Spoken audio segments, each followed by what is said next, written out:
everybody. Welcome back to another episode of Keep It Wausome. I'm your host, BC Kowalski.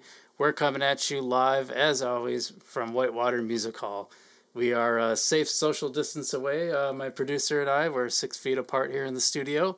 And as always, we're having our guests call in, and we're having them record their own video and audio to keep the quality high. So before I bring in my next guest that I'm super excited about, I want to tell you about our new contest we have to get subscribers. So I partnered with Wild Roots Apothecary in Schofield, and I'm going to be giving away 2 smoothie bowls or a smoothie, depending on what your preference is, and 1 small vial of CBD oil.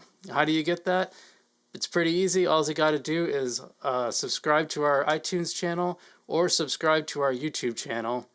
You take a screenshot that shows that you did it, and you send it to keepitwasome@gmail.com. That's keepitwasome@gmail.com. So all you got to do is subscribe to our YouTube channel or our iTunes feed and send us proof, and we're good to go. Again, that's keepitwasome@gmail.com.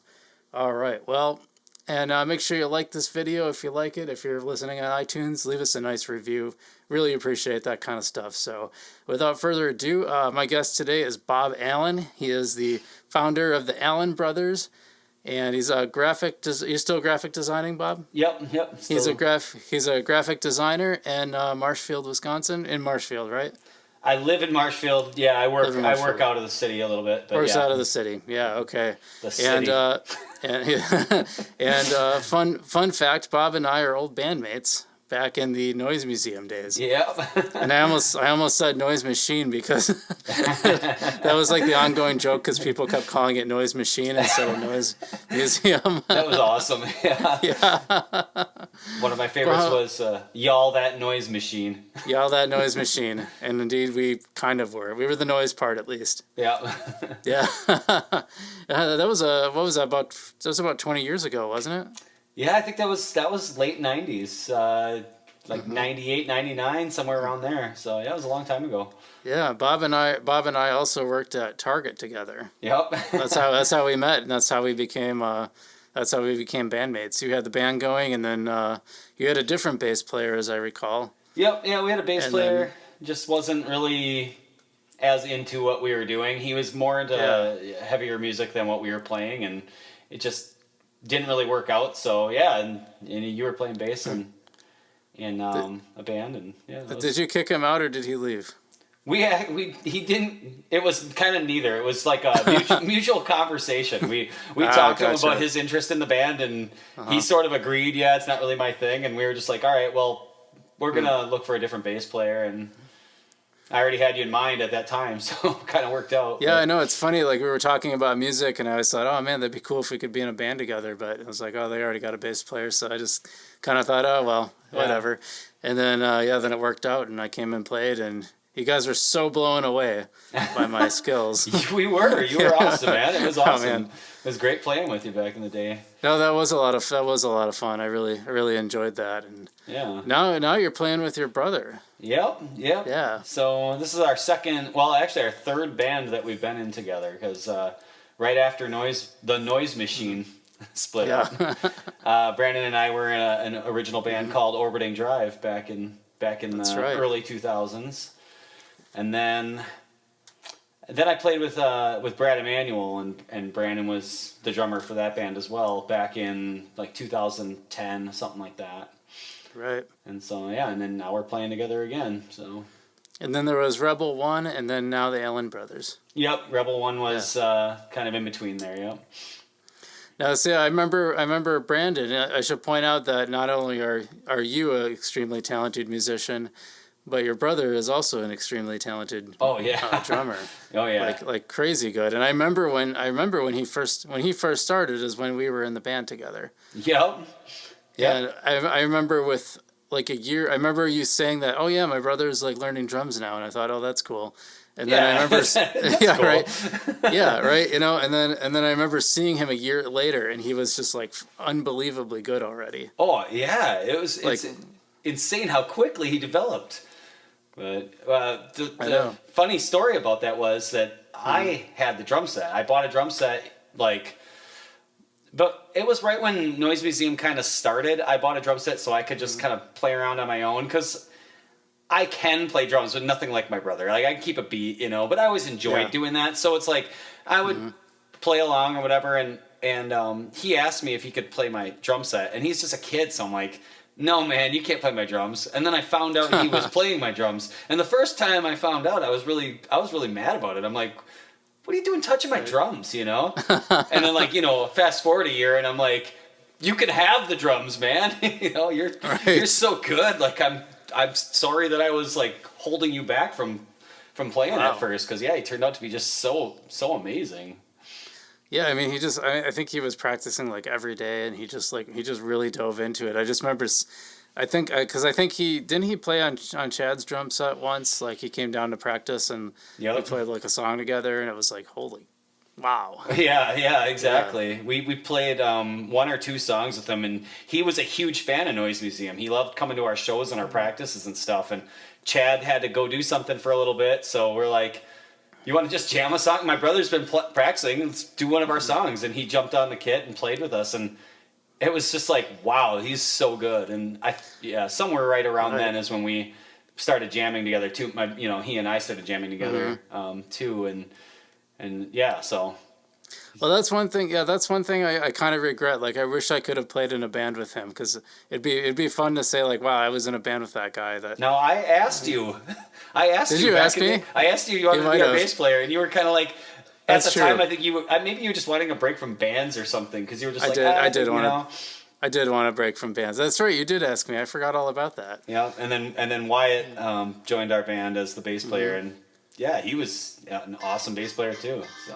Yeah, and then you guys moved to Madison for a while. Yep, moved down there for a couple years, and the thing was, it was definitely a different time for me. I mean, I didn't know the business at all, so I wasn't as aggressive as I needed to be as far as booking gigs and getting the band out there and advertising for the band and stuff like that, and.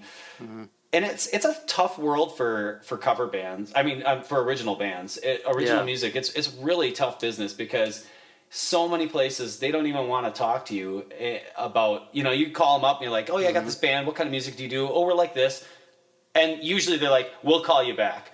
And you wait for that call back, and you learn quickly they never are going to call you back. So you call them, but then they're never there. It's like, okay. And so. With original music, with cover music, I found when I first started doing this, it's still a little bit of a nerve-wracking process. Like, somebody like me, I mean, I'm not shy, but I'm also not like super outgoing either. I'm not the guy who's like always putting himself out there and whatever. But I definitely had a little bit of a tough time at first, getting ready to talk to these different venues, and all right, I got this cover band. But then I found really, really, fast is like, so I play in a cover band. Oh, what kind of covers do you guys do? Oh, like everything from the 60s through now. Okay, are you open this day? And then they just want to like have you come in and play right away.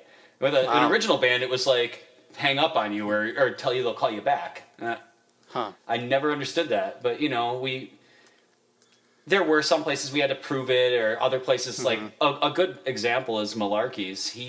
He's really well known for bringing in really good music. So it was a huge honor to us to have him want us to play there, because, I messaged him at one point, hey, I don't know if you've heard of us, Allen Brothers, we'd love to play there. And he never even messaged me back. And then he heard us play, and he's like, oh my God, yeah, I gotta get you guys in. And I told him, I'm like, yeah, you ignored my message before. And he's like, sorry, sorry about that. I didn't even, he's like, I get so many messages from bands, and I want to know that they're good before I bring them in. So to us, that was awesome, that, to hear that. Very cool. Somebody wanted to bring us in like that, Yeah, I know. I hate to toot my own horn, but I was sort of semi-responsible for that, because remember I suggested you played that 400 block. That's right. That's what it was. Yeah. And then fortunately they put you right in front of Malarkey's, and Tyler walked by, and my friend was with him at the time, and he's like, holy shit, these guys are good. Who are they? And then Nick, my friend Nick, told it. He goes, oh yeah, these are the Allen Brothers. He goes, oh, I got to book these guys for sure. Oh, that's awesome. Yeah. I remember that though. That Was it Downtown Friday Nights no, it was the Thursday night. First Thursdays. That's they right. called it. First Yeah. Thursdays. Yep. Yeah, Downtown Friday Nights. That's here in Marshfield. But yeah, the first Thursdays, and the first year we did that, we got put right in front of Malarkey's. I think the second time we did it, we were down over by like Downtown Grocery, but being in front of Malarkey's was just like, you couldn't ask for a better spot for a band that wants to try to get in somewhere. You know, you got the owner right there, and so that worked out really well. I figured it would be a good. I know you were kind of angling towards staying with paying gigs at the time, and that makes sense. I understand that. Something about that told me that this was going to bring a good opportunity and get you in front of some people that might help. So I didn't think it was going to work out that well, but it did. So yeah, I was glad that. Yeah, I was happy that worked out. You and I have known each other a long time, but I don't know if we ever talked about this. Like, how far back does your musicianship go? Like, when did you start start playing music at all? I started actually playing guitar when I was 14. Wow. So yeah,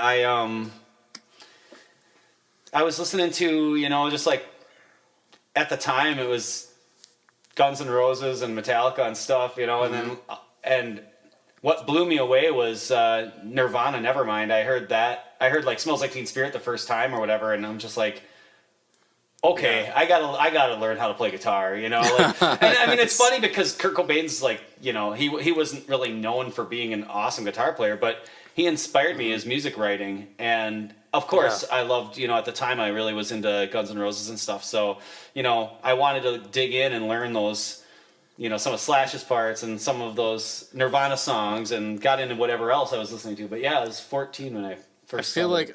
I feel like all of us of our generation or our age had that, or I shouldn't say all of us, but a lot of us had that similar reaction to Nirvana. Nevermind. Yeah, right. It was just that album. You heard it and you're like, holy shit, this is like nothing else I've ever heard. I've never heard anything like this before. It was incredible. When did you start playing? I guess that's something. Yeah, we never talked about that. That's a good question. Yeah.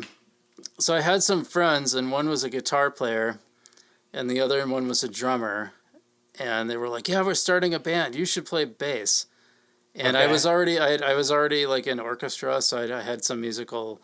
Okay. Like I started playing the viola when I was in 6th grade, and so this was in junior high, and they're like, "Yeah, you should play bass," and I'm like, "Okay."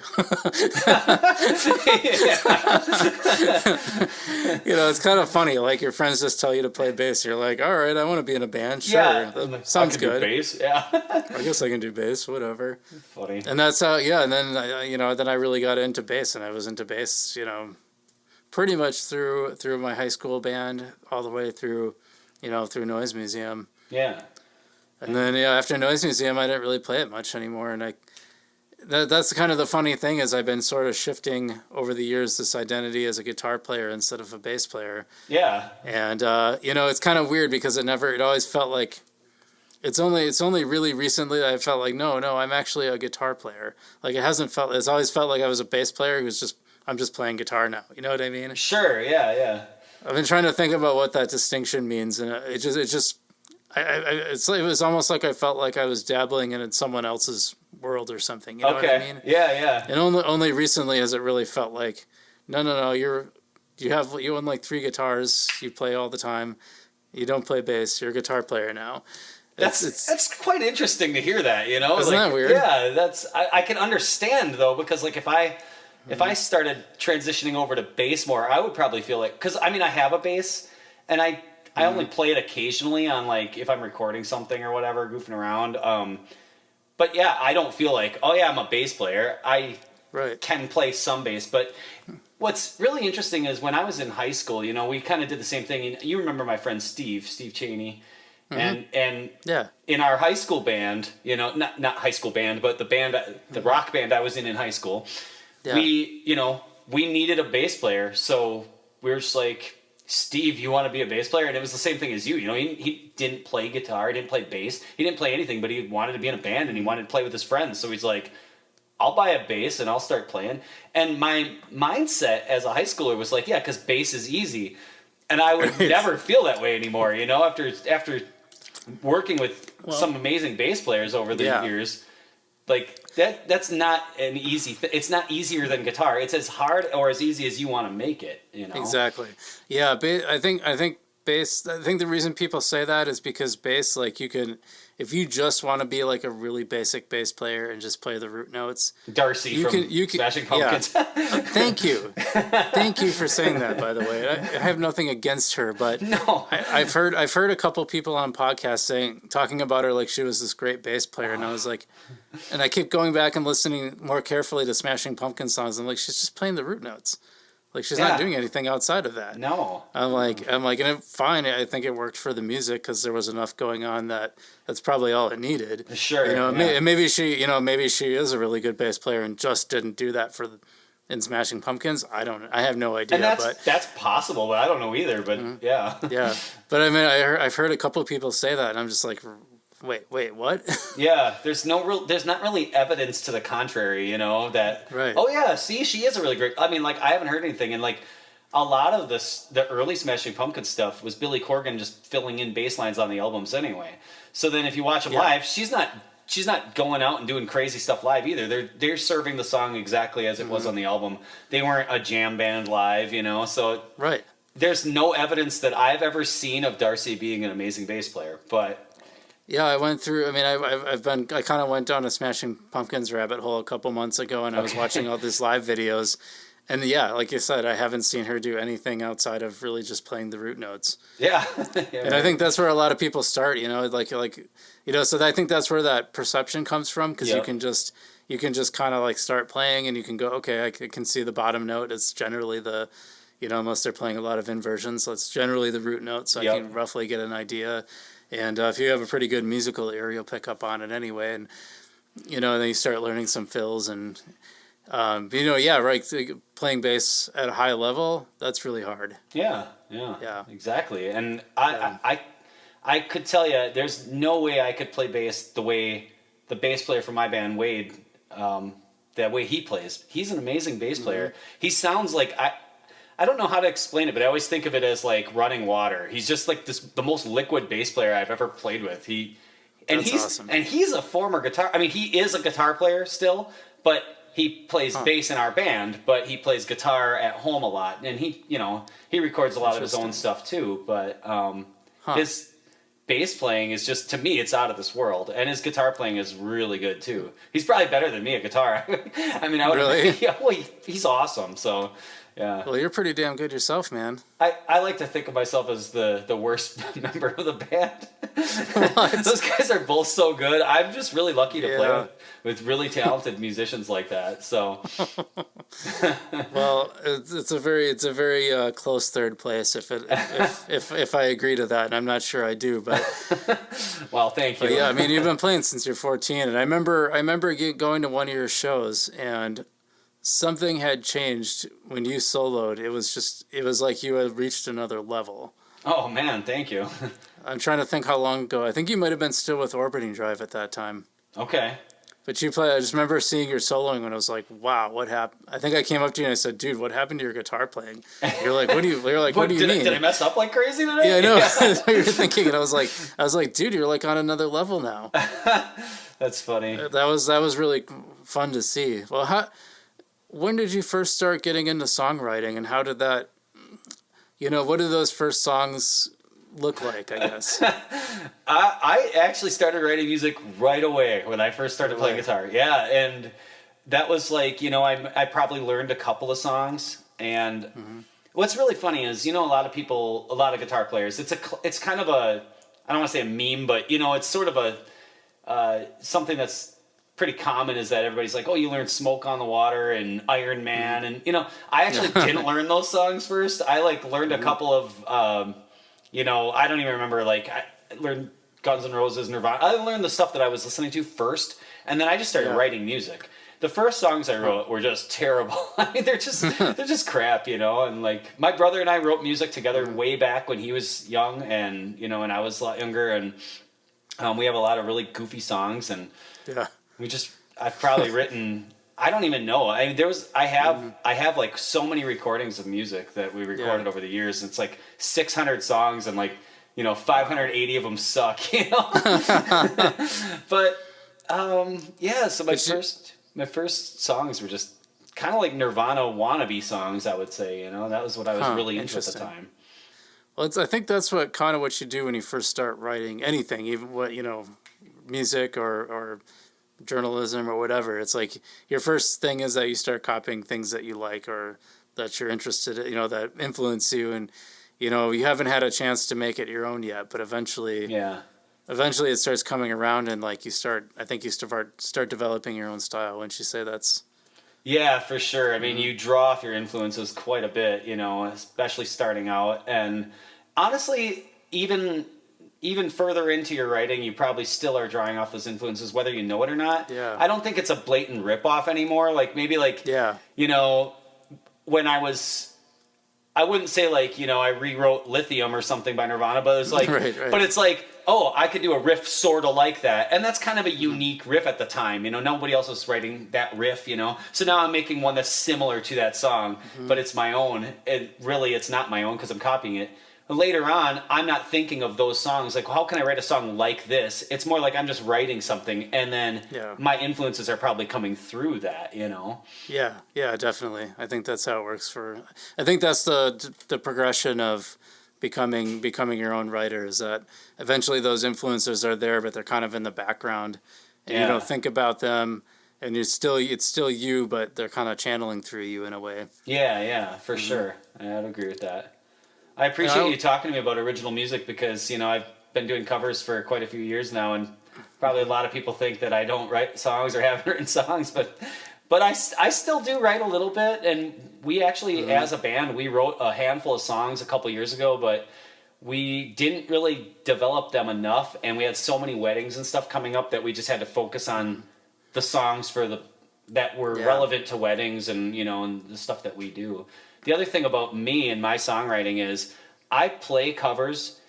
I like most of the stuff I play to a degree. There's songs that I play that I've never been a Brown Eyed Girl fan, but we know our fans love it, and so we'll play it. Yeah.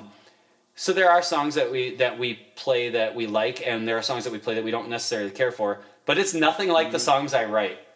I don't write music like what the fans that our shows would want to dance to. They would think, what the hell is he playing? So when people are always like, play one of your own original songs, I'm like, you wouldn't want to hear it. I don't think you'd want to hear it because it's different. It's not like weird. It's not radio friendly. It's not stuff people would dance to.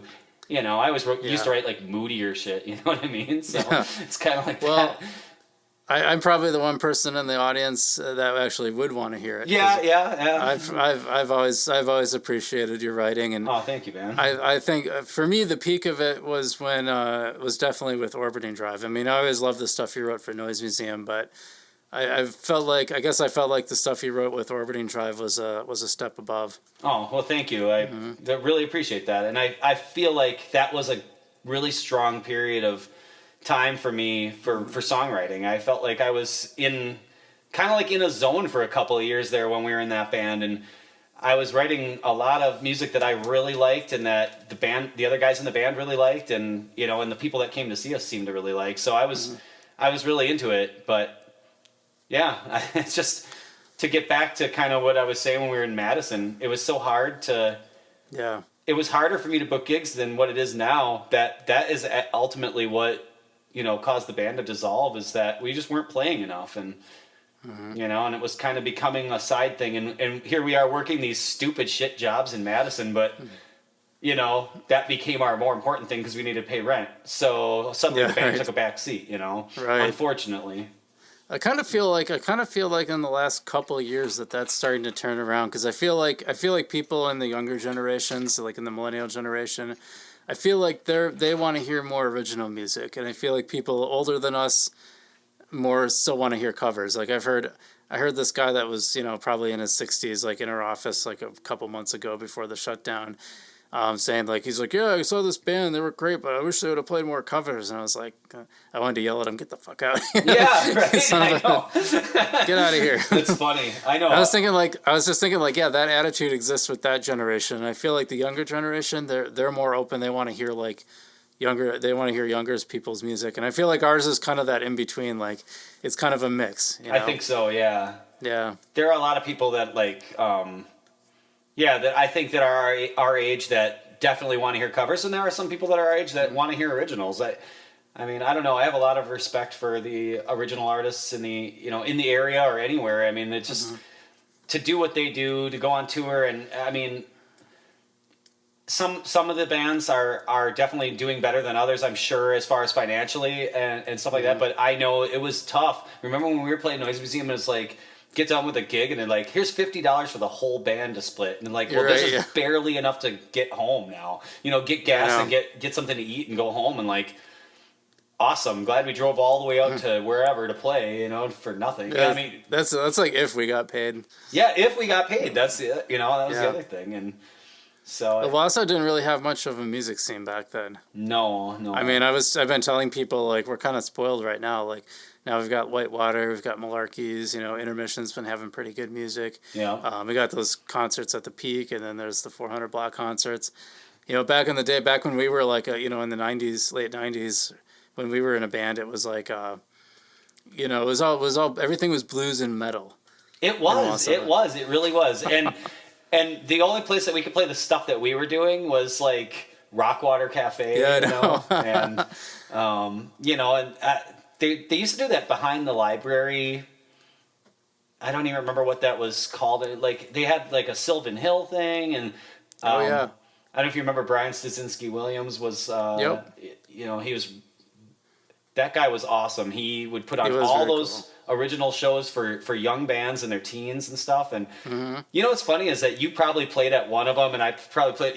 We probably just never crossed paths at that time. Yeah. It was like a couple years later, but because you were in your band, and then probably played at one of the Sylvan Hill or whatever, and we did the behind the library. And well, do you remember when we played at that thing at 9 Mile Forest? Yes, the band. That was like the band that broke up on stage. Yeah, got back together in the middle of a song. Like they just fought, and then like one guy, I think it was like the bass player and the drummer were left drumming, and all of a sudden like the guys kind of came back after a couple minutes. Yeah, he just left, stood there and pouted for a minute, and then came back. Like, what are you doing, man? That was ridiculous. Oh, that was yeah. That's what being in a garage band is like. Yeah, pretty much, and there was no stage. We were playing on, just on gravel and the end of the driveway or whatever you want to, or something like that, and no actual legitimate stage. And I'm pretty sure there was no pay. I mean, I doubt we got paid at that show. And there's like, 6 bands or something, and we each got a half-hour set, It's quite a bit different than... Oh, go on. Then we did that weird one in Owen Withy where it was like in the middle. It was like this weird school, but like people were like really into it. Oh my god! Yeah. Because there's, I think we theorized that there's just nothing going on in Owen Withy, so everyone's like a band. Yeah, right. I remember that now. Yeah. That was a time where people actually were dancing and getting into it. It was a small crowd, but they were very enthusiastic. They just they were happy to have music out there, I guess. Yeah. That's hilarious. Yeah. How did your vocals develop over the years? Like, did you ever take lessons at all? I never did, actually. No, I've never taken lessons. Did you take lessons in guitar or anything? Was it all self-taught? Self-taught, yeah. And as I recall, you didn't learn scales at all, right? No. It's all by ear. Yes, it's all by ear, and I probably should be embarrassed about it. I mean, I keep telling myself one of these days I'm going to sit down and learn music theory, but then I'm always like, well, I'm working on something else. I'm always like, let me work on a different song or, whatever. And I never really get to it. And I've started a couple times and then I don't know. Maybe I don't have the patience for it, but I know I should, but yeah. Should you though? I don't know. You seem to be able to do it. Like I don't know very many people who can solo on guitar and not like need to know, like you just seem to have the intuition, and the Herald and I were talking about this too, because I've been watching some videos where people like really break down like Kurt Cobain and what he was doing melodically with his voice, and he's doing like this stuff that's really complicated from a theory perspective, but I'm sure he didn't know. Like he was just so talented that it just happened for him. Yeah, he just knew what sound, he knew the sound he wanted to get. Yeah, and he just was able to find just the right melody to fit what was going on with everything else in the music. Sure. And so I was thinking like, you know, so I was telling Harold, I'm like, yeah, Bob, I'm pretty sure Bob has never like learned scales or anything, and I don't know how the hell he does it. And I think it's pretty impressive, to be honest. Oh, well, thank you. I appreciate that, man. I don't know. I couldn't tell you. It's not like I'm gonna like, oh yeah, when I'm in that, then I know. I just know where to play, I guess. And sometimes I screw up. You know, sometimes I hit the wrong spot, I guess, or whatever. But especially like songs that my band has practiced for a long time, I don't repeat the same solos a lot. Sometimes there's a few songs that I have a written solo for, or I play the one like. There's a couple songs that it's like the original artist played the solo this way, and it's pretty iconic. So I'll play that solo because it's an iconic solo or whatever. But there are other songs that's like, well, here's my solo for it. And then there's a ton that are just like wide open. I just do whatever I feel like doing. And I feel like I have my best moments in certain shows when I just let go. I don't think about what I'm going to play. And I just kind of close my eyes and just rock on the guitar. And then all of a sudden, like I played the solo I'm like super happy with, you know? And then I get done playing and I look out and the crowd's all staring at my brother because they're like, he's pretty good at guitar, but look at their drummer. Oh, man.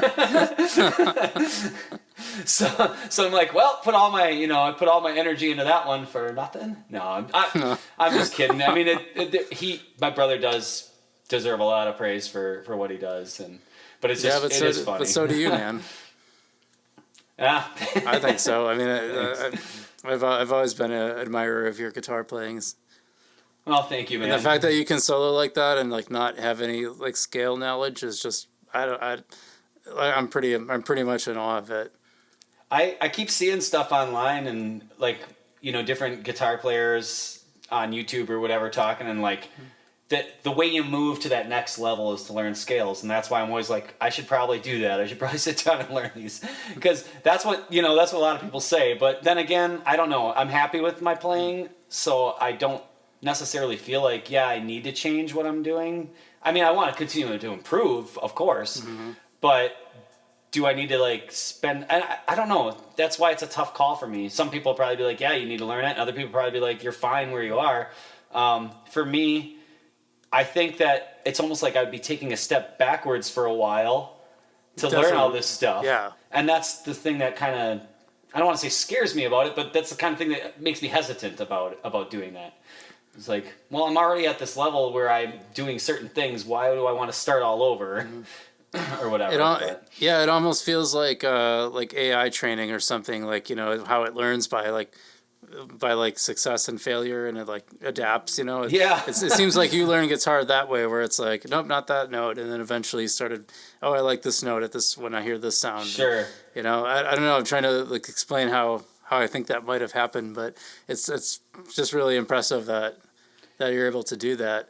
I honestly, I feel like I would be further along as a guitar player if I would have learned theory when I first started. If I would have like at 14, 15, when I was not really a developed guitar player those first couple of years, if I would have started learning scales and theory and taken lessons, I would probably be way further ahead than what I am right now. But that's like how I feel about it. But because I advanced by that sort of like the trial and error, I'm already at a point now where it's like too hard to start at those, like, it's hard to do beginner.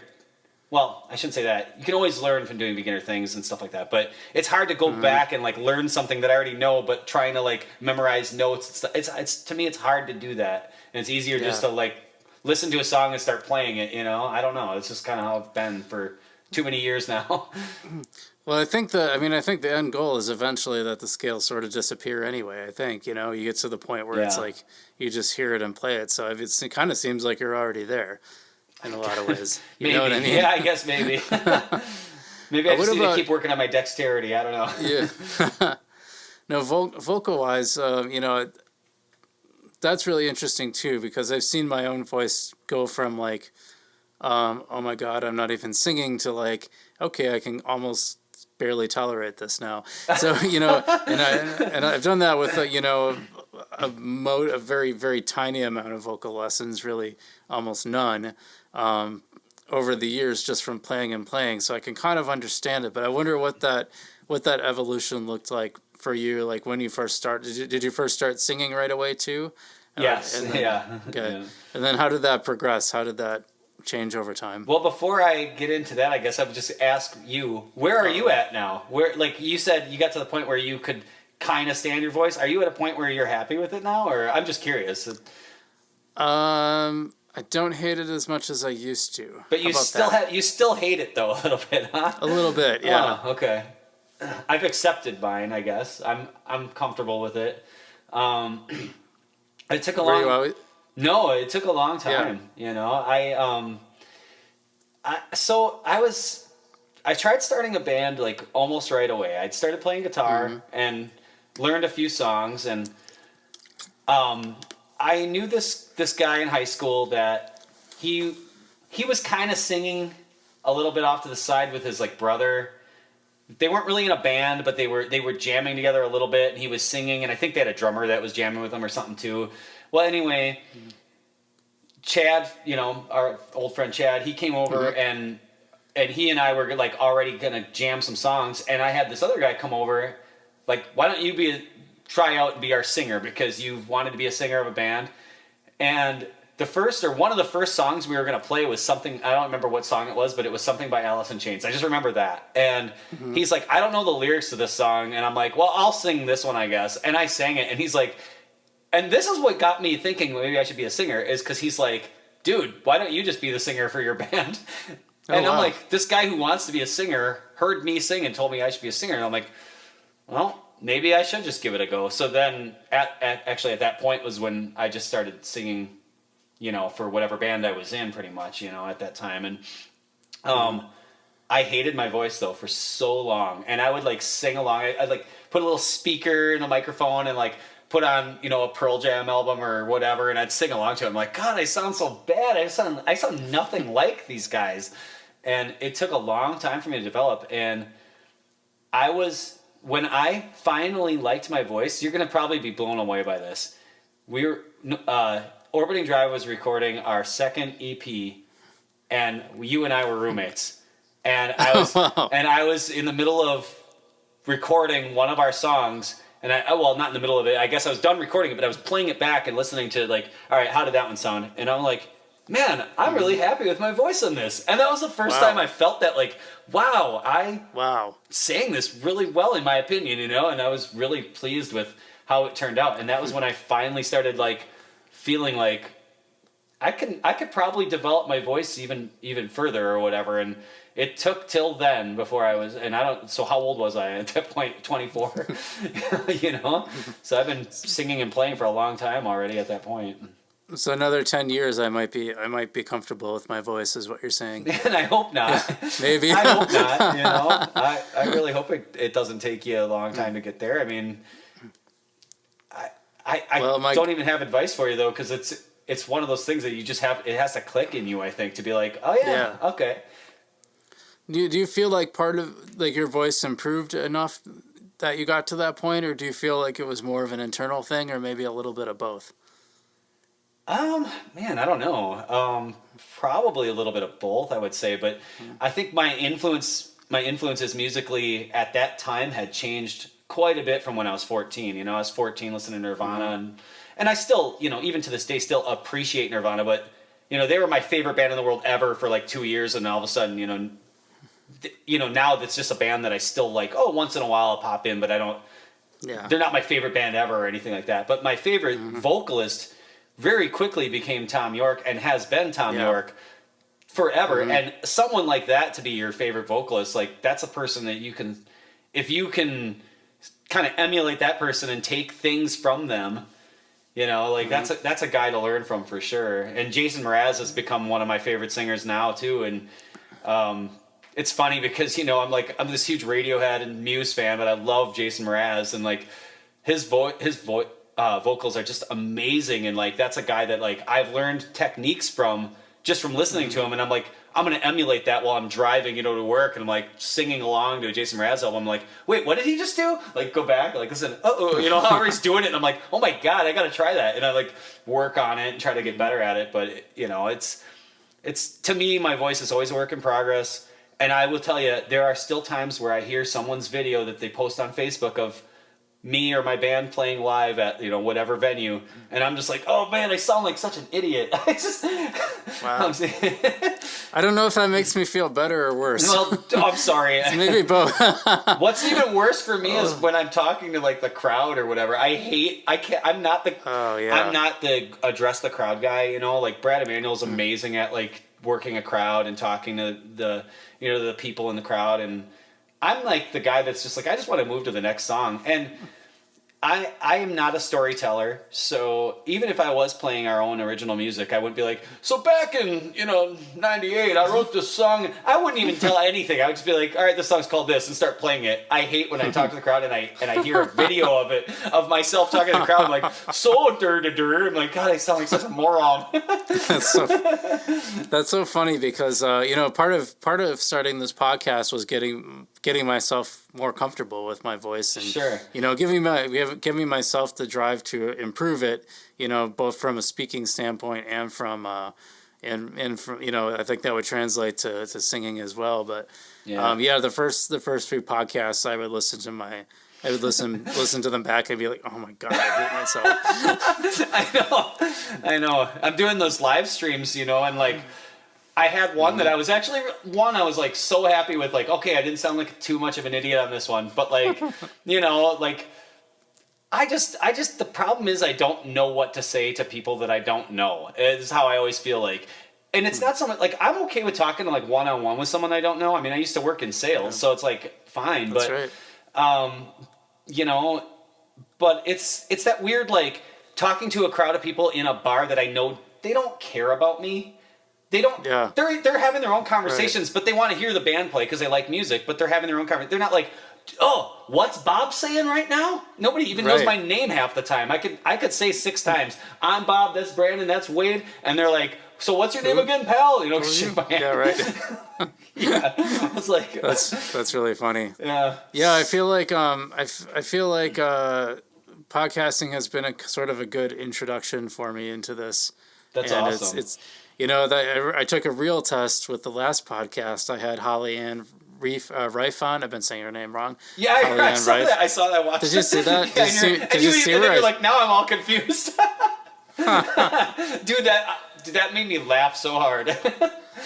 Did you watch the whole thing? Did you see the end? I didn't get the chance to watch the whole thing because I was watching some of it before this, and then so I took out a clip that I'm gonna post. I've been trying to do like one clip from each video, but toward the end she gives me a vocal lesson, so I actually sing. I saw that's on the podcast there, so I'll have to watch that. Yeah, that was like holy crap.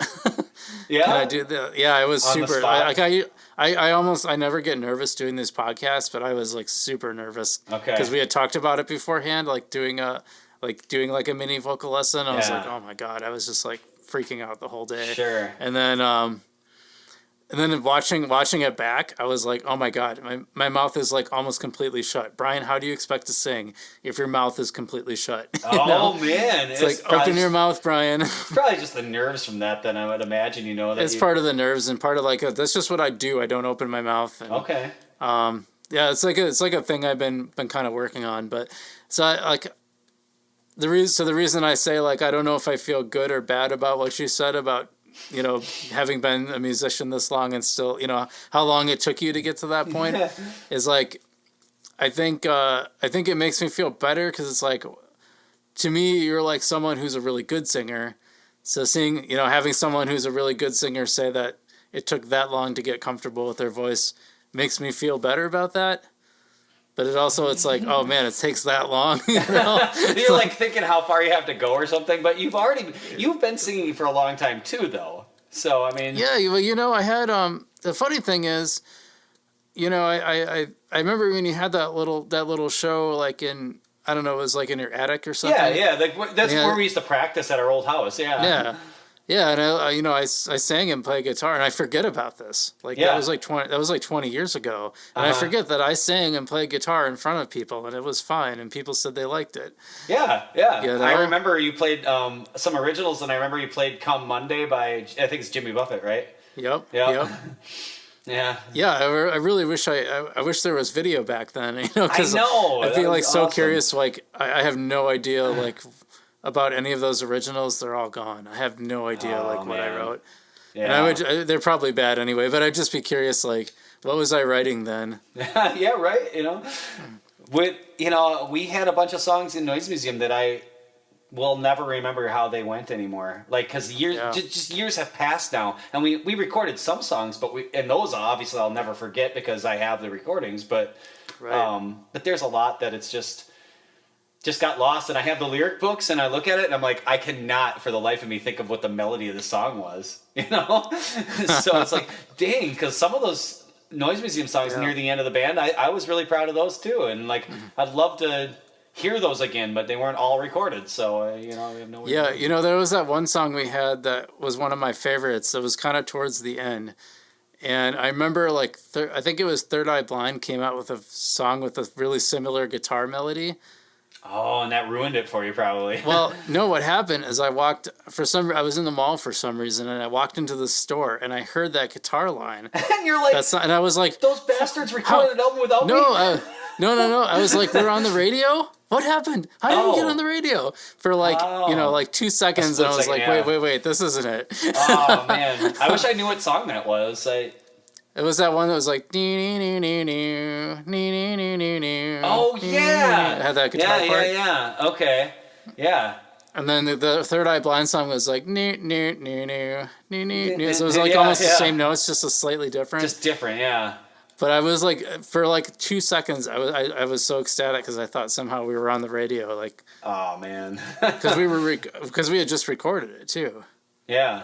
That was when we did that EP. So we went up to Tomahawk, and So I thought maybe it was like one of the local stations, and they got a hold of it somehow. Like, so yeah. Oh man.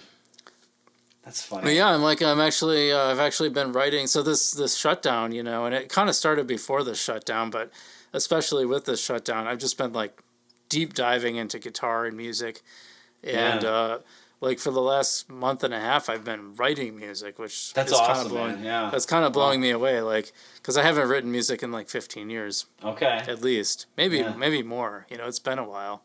Wow, that's insane, man, and it's been a long time for me too. Other than like a few things here and there, but since I've really sat down and even record. I used to record stuff all the time. I know. Funny stuff, serious stuff, whatever. I would just record whatever. And I actually, now that I have this, I'm pointing, down there where nobody can see. But now that I have that USB interface, and I've had a really nice digital mixing board that I use for the band.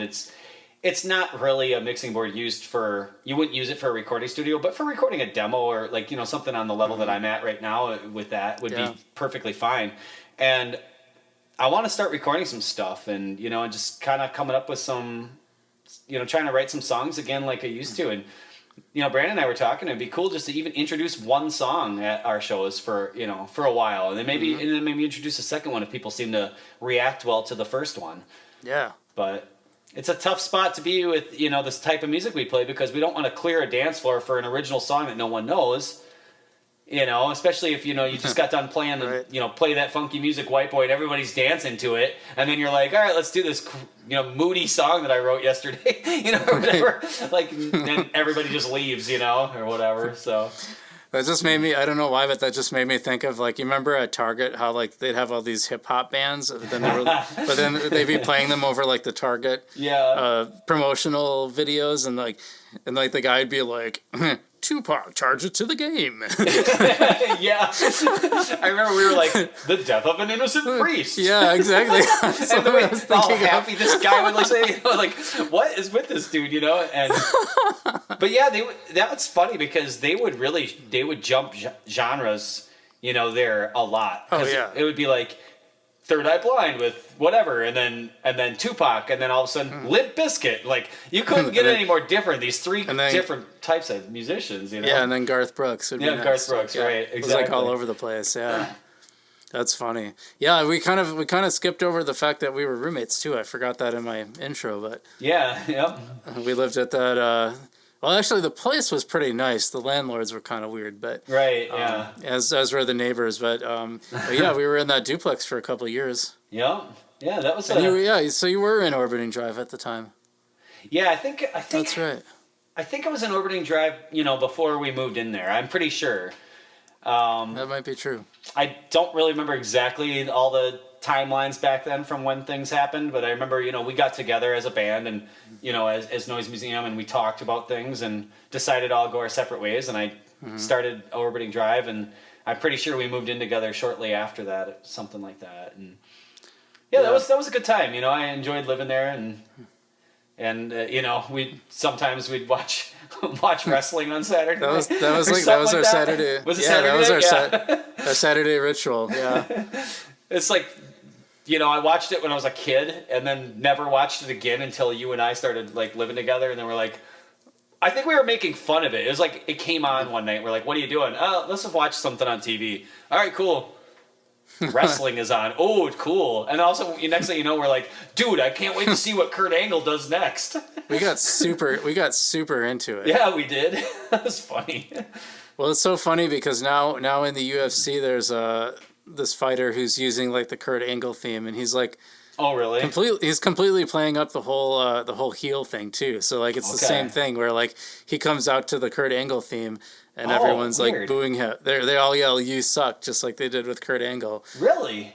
Yeah, because you remember how that song went? It'd be like dun dun you suck. Dun, dun, you suck. That's funny. I don't remember that anymore, but I remember the "You Suck" thing, but I don't remember how the song went. But yeah, for some reason this happens to me on podcasts all the time. But I'm drawing a blank on his name. But he he was a really good fighter, but he was like his style wasn't really interesting, so he was in danger of getting cut. So he decided to go the heel route to draw more attention to himself. So he started wearing like these cheap suits and like pretending to be this huge Trump fan, and like just whatever he could do to get people riled up. And then like it worked, and people were like, they're like, "Oh man, I hate this guy," like.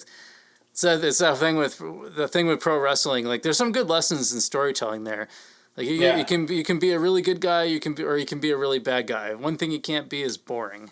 Yeah, exactly. You know, you got to get a reaction from people. Right. They can hate you, they can love you, but they just can't be bored of you. This is so hilarious that we're even talking about this because I think it was this morning when I was taking the dogs out, I was thinking, Brian and I are probably going to talk about when we were roommates, and I got to bring up the fact that we were fans of John Cena before anybody else was. Yeah, we were big John Cena fans. He came out as this goofy rapper, remember? Like, everybody hated him at that time. He was like this dumb rapper, but we thought he was hilarious just because he had these dumb rhymes that were like, I don't know, they were really funny to me, but we just became a fan of that guy like right away, and and now the rest of the world loves him. And which actually surprised me because we stopped watching wrestling, kind of went our own. Well, I don't know if you did, but once I went at my own way and went down to Madison with the guys, I just kind of got out of it and never really watched it again. And then all of a sudden, like a few years later, I see like John Cena's like this big household name, and I'm like, when did that happen? Huh. Nobody liked him when we were watching. That's funny because I've seen him pop up a couple times. I guess I didn't realize he'd become that popular. I just thought he was still around, but I guess he is. And then like Batista isn't. I'm not mixing this up, right? Batista is the guy who's like now an actor and is like he was in Guardians of the Galaxy. Yeah, Guardians of the Galaxy. Yeah, it was the same guy, right? Yep, that's him. Okay.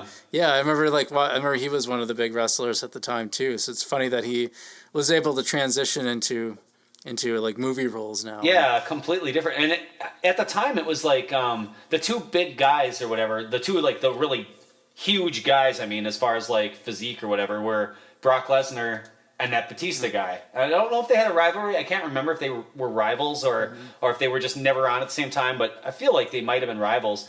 But it's funny because Brock Lesnar, he went to the UFC and Batista became an actor. Right. So, and I don't know how long Batista was in the WWE. I don't know if he like did that for many years or just a couple years and then went into act. I'm not really sure of his like career trajectory, but it's interesting to see these guys and like some of the things that they've done. And The Rock too. He became this very successful actor, and a lot of people love him. And he's pretty funny. So, Well, that's funny. The Rock, The Rock really wasn't a movie star back then either. He was just another wrestler Right. I think he maybe just started dabbling into it back then. Like, Yeah, like when we were watching, he I think had just like retired from wrestling or was like barely in it or something because he was never on. He would make those like rare appearances once in a while. That was like, oh, they're having The Rock next weekend. It was a big deal when he came back. oh yeah, And yeah, then- you're right. And then all of a sudden, he's just in all sorts of movies, and yeah, he's got his own completely different career than what he had before. Yeah, that's so random. That's it's funny that we just got into it for that short period of time. Because yeah, like I think after you ended up moving to Madison, like I think I might have watched it a couple times, but Sure. it wasn't quite the same as having someone to kind of make fun of it. Right, I know. Yeah, it wasn't, and I don't think we were hate watching either. Like I think we enjoyed it, but we also like making fun of it a little bit too. Like it's kind of like a mixture of both, maybe. It's kind of a guilty pleasure, I think, at the time, because we're guys and we want to like watch that stuff, but at the same time we're like, but that's not cool, but it kind of is. Yeah, right. This is kind of funny, but yeah, I remember. I actually once I moved out to Colorado for a few years, and when I was out there, I did actually end up turning it on one night. I turned on the TV and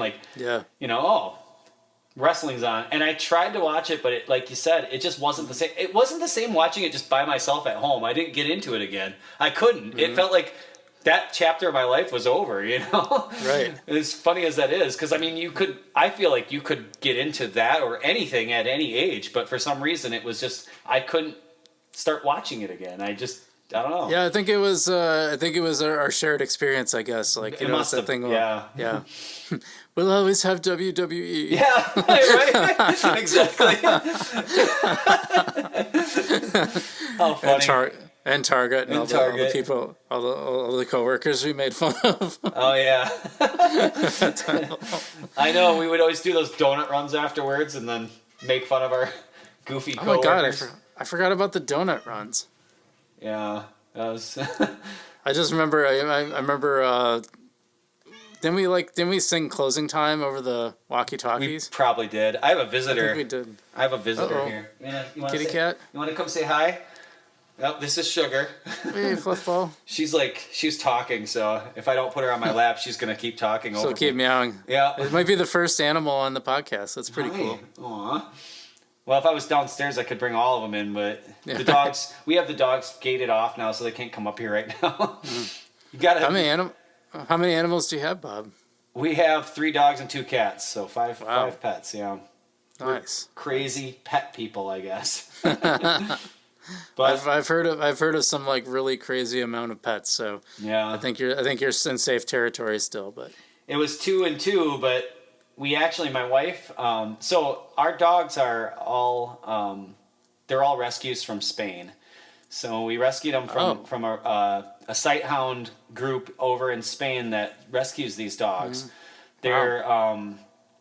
They're treated really, really poorly, and so it's a tough thing to read about and learn about. But once we did, we were like, we have to do this. We have to adopt one. Yeah. And once we adopted one, then it was like, well, we got to get him a brother, a friend, or whatever. We got to adopt a second one. Right. So at the time, we were comfortable with 2 dogs and 2 cats, and that's what we were planning on doing. Well, my wife asked, could we foster a dog, and then that way we could be helping, home these dogs. We could foster one for a few months, and then when we find a home for it, then we would pass it along or whatever. And go ahead, sweetie. Go on. Are these all greyhounds, by the way? They're Spanish greyhounds. Yep. Spanish greyhounds. Okay, cool.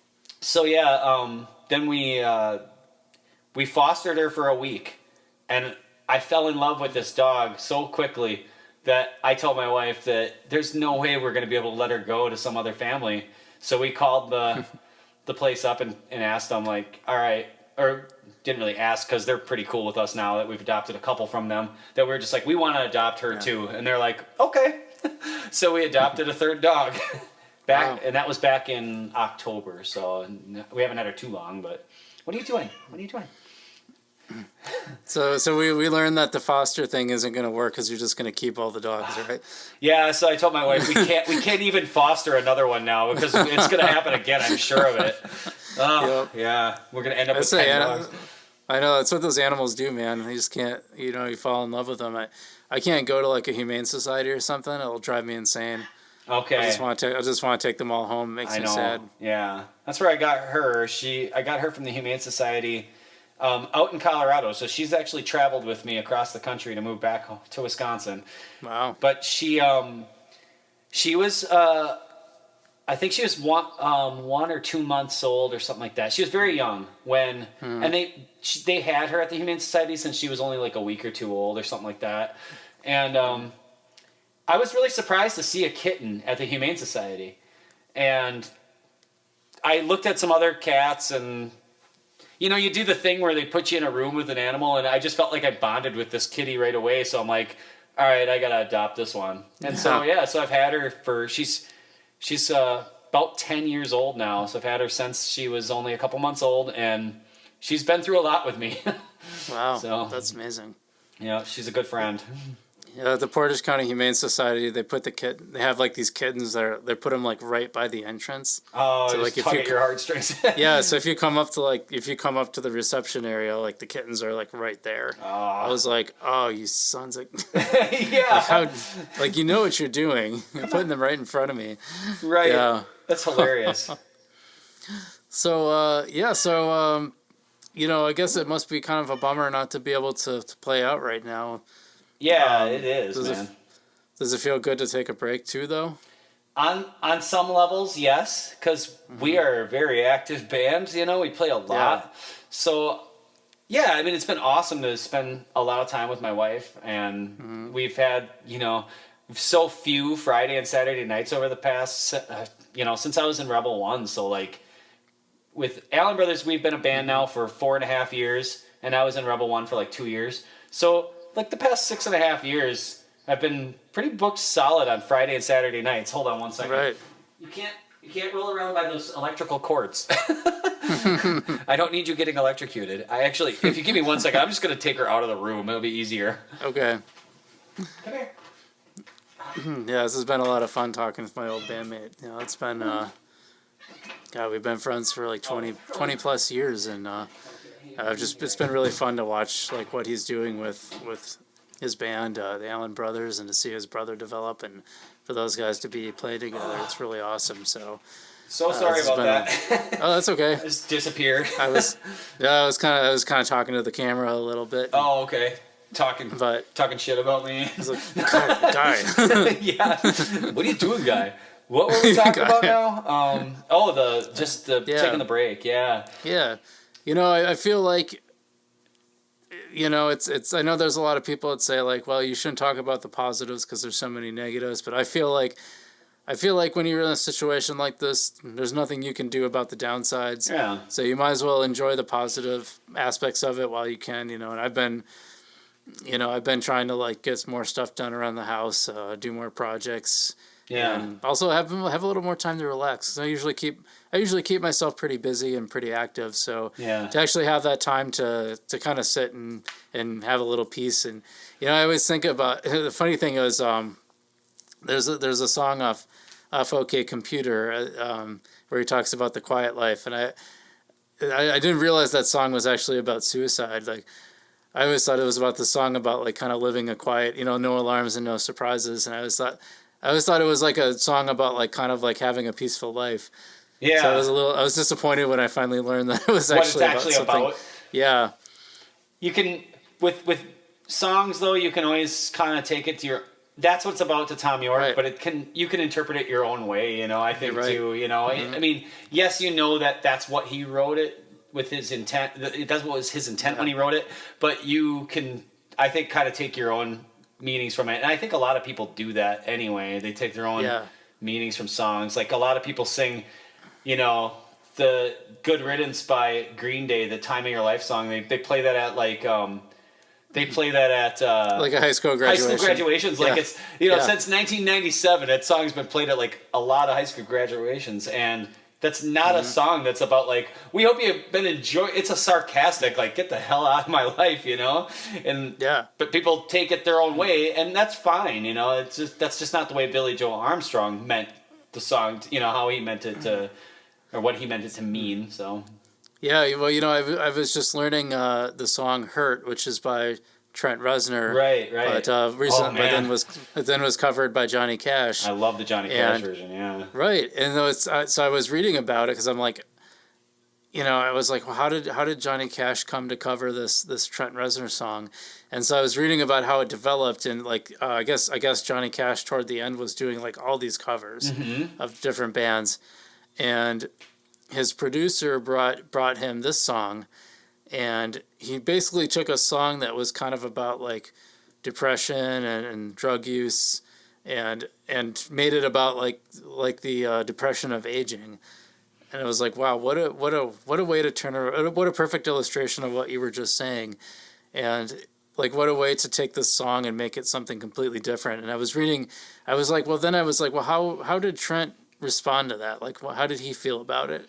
And I guess he thought it was kind of weird at first, but then when he heard him play it, he's like, oh my God, this isn't my song anymore. This is his song. Yeah, I actually think I read that somewhere. That's crazy. Yeah, he's like, this is what music is about. Like, he just took that song and took it to a whole different place. Yeah.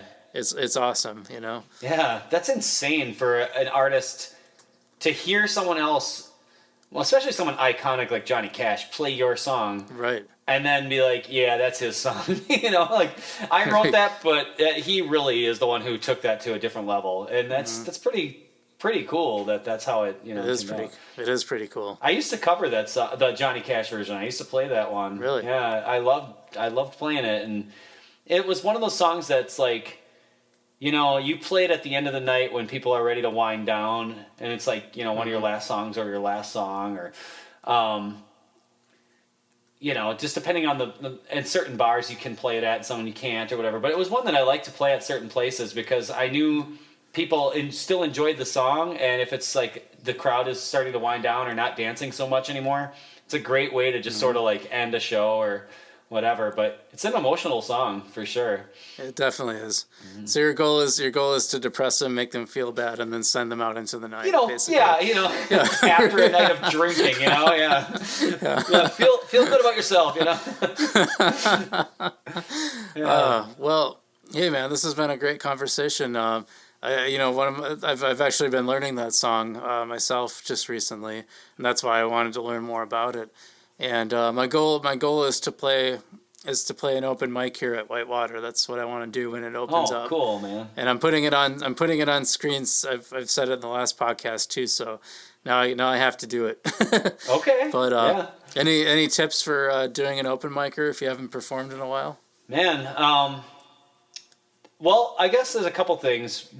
One is don't fret about what you think people might be perceiving you as. Like, don't worry about what they're thinking because you don't know what they're thinking. And honestly, right. Most people on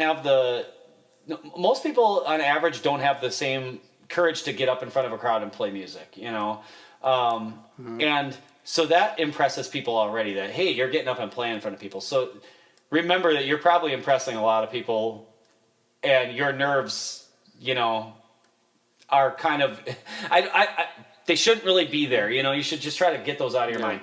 The other thing is, if you make a mistake, I've always felt this way, is when you make a mistake, don't worry about it. Don't think about, I just messed up. Oh, it's going to ruin the whole song. Mm-hmm. Just move on. That moment is past. It's over now, and you can't do anything about it. If we're playing with my band and I play a solo and I hit the wrong note, it's fine. It's like, there's times where I'll like roll my eyes like, damn it, but like, honestly, right. It's not going to cause me to continue screwing up the rest of the solo or the rest of the song because now I'm dwelling on it. Just don't dwell on a mistake. Try not to be too nervous because people are there, and they're enjoying what you're doing, whether you know it or not right away. You know what I mean? Yeah. I'm not going to know until they clap, but or whatever, but yeah. Yeah, one of my early music teachers had told me something similar, and he said that he went to a concert with this solo, this violinist. Okay. And he said he was watching with the sheet music, and he knew the piece really well. And he said the guy like skipped an entire like 2 or 3 pages of music. Oh wow. And the orchestra just, he just played it off like nothing happened. The orchestra made the adjustment. Yeah. And he's like, honestly, I was probably one of the few people who even knew that it happened. That's awesome. See, exactly. Yeah. I mean, we've had times where there have been a few songs that I skipped a part completely, and with Brandon and Wade being as talented as they are, they recognize that I just completely skipped the second verse of the song and went right to the, right. Whatever, the coda or something like that. And then they'll just, go right with me. It's like we might hit, there's like one or two notes right away in the very first part is like not right, but they're like, oh, he went to that instead. And it's happened a couple times, but it's different if Wade screws up, because if Wade goes to the wrong, the whole band doesn't shift and go to a completely different part of the song. If I screw up, you kind of have to, because I start singing a whole different part of the song, and I even realize it right away, like, oh, oops.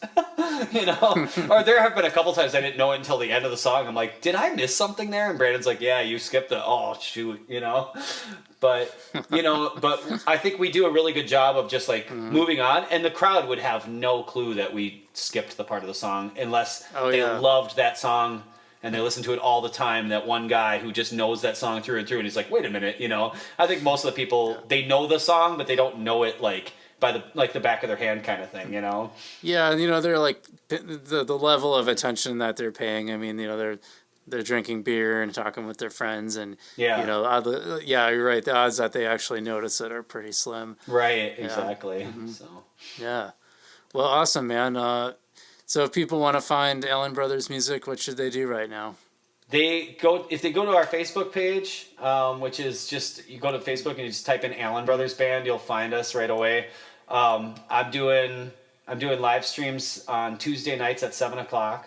So this Tuesday is going to be Cinco de Mayo, so I'm going to probably do like a 2-hour set. I've been keeping most of my sets to like an hour. My last one was a little bit longer, but most of the time it's been about an hour. I'm going to do like 2 hours.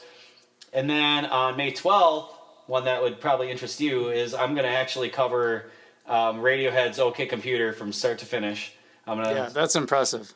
And so the only song that I have yet to learn is the last song, The Tourist. So I know all the rest of the songs, but nice. I've been working on them, and like I just excited to do it. And I know that most of the Allen Brothers fans, people that come and see my band, aren't Radiohead fans. I get that. And that's fine. I'm doing this because I love playing music, and I'm doing this particular project because it's something that I want to do. It's something that I really have wanted to do for a long time, and I actually shied away from learning a lot of the OK Computer songs for years because I always thought, man, that's tricky to pull off with just acoustic guitar. And all of a sudden it just clicked in me that I think I can do this. So I gave it a shot and started learning songs. I'm like, yeah, I can interpret it my own way, and I think I can make this work. So we'll see how it goes. I'm curious to see it. Oh, that'll be awesome, man. Yeah, it'll be fun. So. Hey guys, if you're watching at home, make sure to check out our Facebook page, Keep It Wausome. We keep post all our stuff on there, so check it out. You can follow me at BC_Kowalski on Instagram and Twitter if you want. And don't forget about the contest. Subscribe to the YouTube channel or subscribe to iTunes. And make sure you leave us a nice review and take a picture of that, send it to us. We'll enter you into the contest. You can win something from Wild Roots, either some CBD oil or a smoothie or a smoothie bowl. Those are really good. They taste awesome. So, hey, Bob, so I always end the podcast by saying keep it Wausome. So I have my guests say that. So you got to say it. All right. Keep it Wausome. Hey, keep it Wausome, Bob. All right. Take care, everyone. Thanks, Brian. We'll see you. Thank you. All right. See you later, man. Yep. Bye.